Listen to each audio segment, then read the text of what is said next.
bienvenidos a Matejarles. Entendiendo que cuando se realiza un préstamo, digamos, a cierta tasa de interés y con un plazo establecido, entran a jugar cuatro variables inicialmente: F, P, N, I. ¿Quién es F? F es el valor que a usted le tendrían que pagar al final. Eso le llamamos el valor acumulado o el valor futuro. P es la cantidad que usted está prestando en este momento, ¿sí?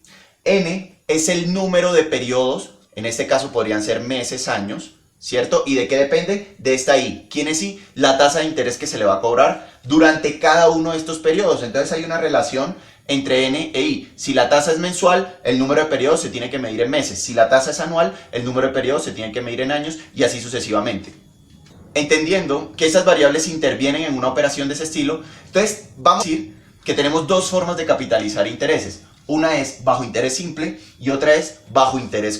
Quiero que veamos estas cuatro fórmulas que tenemos para interés simple y estas cuatro fórmulas que tenemos para interés compuesto. Me relacionan F, P, I, N. ¿Qué quiere decir? Que si yo quiero hallar bajo interés simple F, pues me deberían dar P, me deben dar I, me deben dar N. Esta es la relación, F igual a P por 1 más I por N, ¿cierto? Y esa es la fórmula, digamos, principal del interés simple. De esta nosotros podemos entonces despejar P, ¿cierto? En términos de F, I, N. Despejar N en términos de I, F y P. Y despejar I en términos de N, F y P. ¿Listo? De la misma manera, nosotros podemos despejar, una vez nos han dicho que F es igual a P por 1 más I a la N elevado a la N. Nosotros entonces podemos despejar P, podemos despejar N y podemos despejar I. Ahora, ¿eso qué significa? Que a nosotros nos van a dar un montón de problemas bajo interés simple o bajo interés compuesto en el que posiblemente me podrían pedir N, ¿cierto? Bajo interés simple. ¿Qué necesito yo para hallar N, que es el número de periodos? Necesito que me den la tasa de ese periodo, que me den el valor futuro y el valor presente. O bajo interés compuesto, si me pidieran hallar una tasa de interés, ¿qué necesito? Ya sé que es la raíz enésima de F sobre P menos 1. Entonces necesitamos saber quién es F, quién es P y quién es N, por ejemplo. ¿Vale? Entonces, para hallar, tenemos cuatro variables. Si queremos hallar en un problema una de ellas, en principio nos tendrían que dar las otras tres. Para ver el comportamiento de interés simple e interés compuesto, les propongo el siguiente ejemplo. Supongamos que usted hoy va a prestar un valor P igual a 100. Usted hace un préstamo de 100 bajo una tasa del 5% mensual y queremos ver cuánto le tendrían que pagar a usted al cabo de un periodo, cuando N es 1, al cabo del segundo periodo, al cabo del tercer periodo y al cabo de 12 meses. Ese mismo problema lo voy a traer tanto para interés simple como para interés compuesto. Y entonces vamos a hacer el análisis. Bajo interés simple, ¿qué tenemos? Usted prestó 100 al 5%, lo que me dice el interés simple es que al final del primer periodo, es decir, un mes después, usted debería pagar los 100 más el 5% de su deuda inicial, que en ese caso el 5% de 100 es 5. Por lo tanto, usted tendría que pagar 105 al final del primer mes. Al final del segundo mes, ¿usted cuánto debería pagar bajo interés simple? Entonces, lo que tendríamos es los 105 que ya gané en el periodo pasado, ¿cierto? Más, otra vez, le calculo el 5% sobre el valor inicial o el valor de la deuda inicial, que es 100. O 5% de 100 es 5. Entonces, estos 105 le sumo 5 y lo que tendríamos son 110 acumulados. Eso sería lo que me tendrían que pagar si la deuda no se paga el primer mes, sino el segundo mes.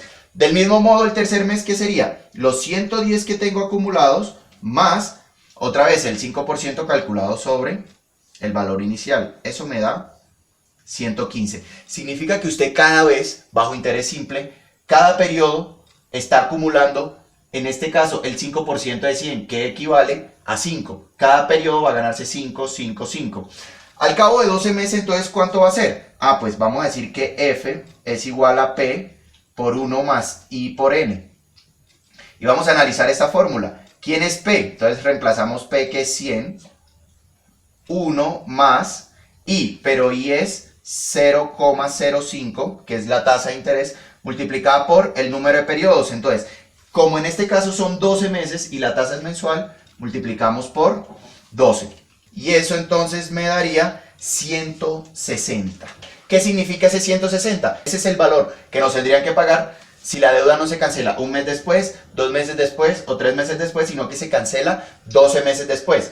¿Qué estamos viendo aquí? Analicemos esta fórmula. Ustedes multiplican, aplicando ley distributiva, lo que nos queda es P, ¿cierto? P por una P más P por I por N. O sea, P por I por N. ¿Qué tenemos con esto?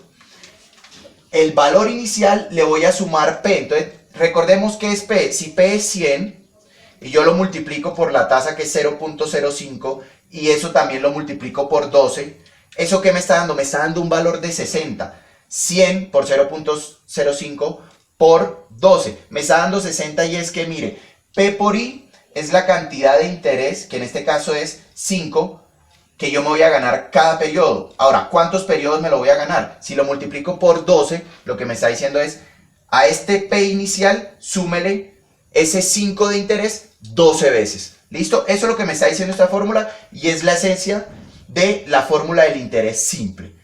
Hacemos ahora el mismo problema desde interés compuesto. Otra vez, prestamos 100 a una tasa del 5% mensual, ¿sí? Y queremos ver cuánto deberían pagarnos al cabo de un mes, o al cabo de 2 meses, al cabo de 3 meses, o al cabo de 12 meses. Entonces, para mirar el primer periodo, cuánto se debe pagar, lo que vamos a decir es, los 100 que yo tenía, le vamos a sumar un interés, ¿cierto? ¿Cuánto gana de interés durante el primer periodo? Pues este 5% de 100. El 5% de 100 es 5, entonces esto simplemente es 105. Al finalizar el primer periodo, tanto interés simple como interés compuesto son iguales.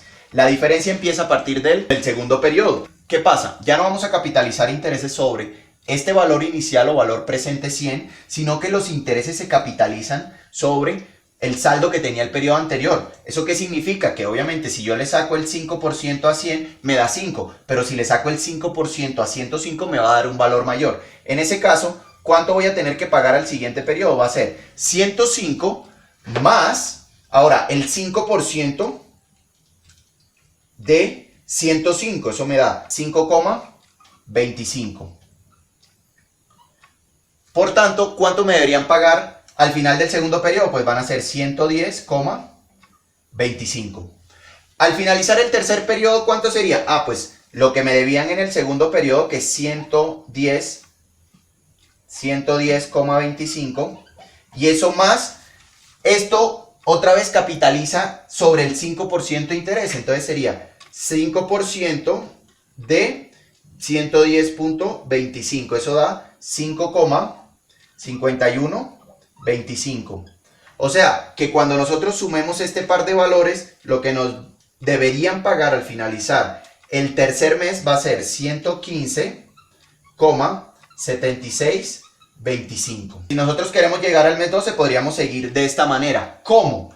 Dándonos cuenta la estructura que tiene la fórmula del interés compuesto. F es igual a P por 1 más I elevado a la n.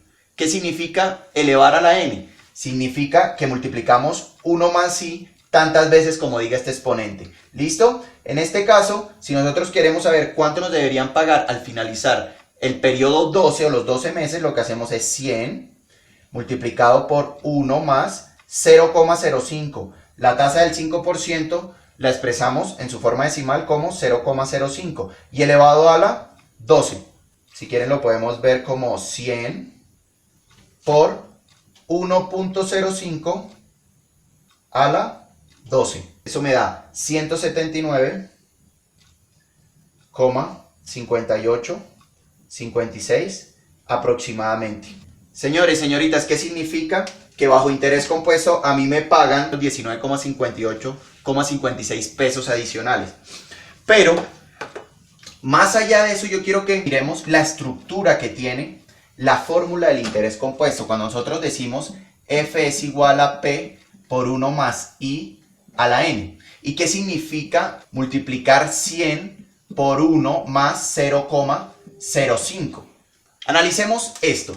Cada vez que usted multiplique un número por 1 más la tasa, lo que está haciendo es aplicando ley distributiva, esto es 100, que es el valor inicial o el valor al que usted le va a hallar el interés, ¿cierto? Sumarle 100 por 0,05. En este caso, ¿qué me daría esto? Me da 100 más el 5% de 100, que es 5, y esto me da el 105 que obtuvimos para el primer mes. Se cuenta que lo que estamos haciendo es, al valor inicial le sumo su 5%. Por esa razón, cuando nosotros entonces decimos, ahora, ¿cuánto voy a pagar al segundo periodo? Pues va a ser estos 100 por 1 más 0,05, pero ahora elevado a la 2. ¿Por qué elevado a la 2? Vean, lo que estamos haciendo es 100 por 1 más 0,05 y todo esto por 1 más 0,05. Porque elevar 1.05 a la 2 es multiplicar 1.05 por 1.05, ¿ok? Pero entonces ya nosotros sabemos cuánto nos da esta multiplicación. Esto nos da 105, ¿ok? 100 por 1 más 0,05, ya lo hicimos acá arriba, nos da 105. O sea que vamos a multiplicar 105 por 1 más 0,05. ¿Y esto qué nos va a dar? Vean, nos va a dar a este 105, aplicando ley distributiva, le vamos a sumar el 5% de 105, o sea, 105 multiplicado por 0,05. Esto da 110.25, que era lo que habíamos obtenido. Lo que hacemos cada vez que multiplicamos por 1 más y es ese valor que estamos multiplicando, le estamos sumando a la vez esa tasa de interés. ¿Listo? De ahí que si yo quiero saber cuánto tengo acumulado al cabo de 12 periodos, elevamos a la 12. Es decir, el 100 lo voy a multiplicar por 1 más la tasa 12 veces. Y esa es la diferencia que tenemos entonces entre interés simple, interés compuesto, principalmente entre sus fórmulas. Claramente capitalizamos más intereses bajo interés compuesto. Seguiremos en todos estos temas, ya nos veremos en una próxima ocasión. Chao, chao.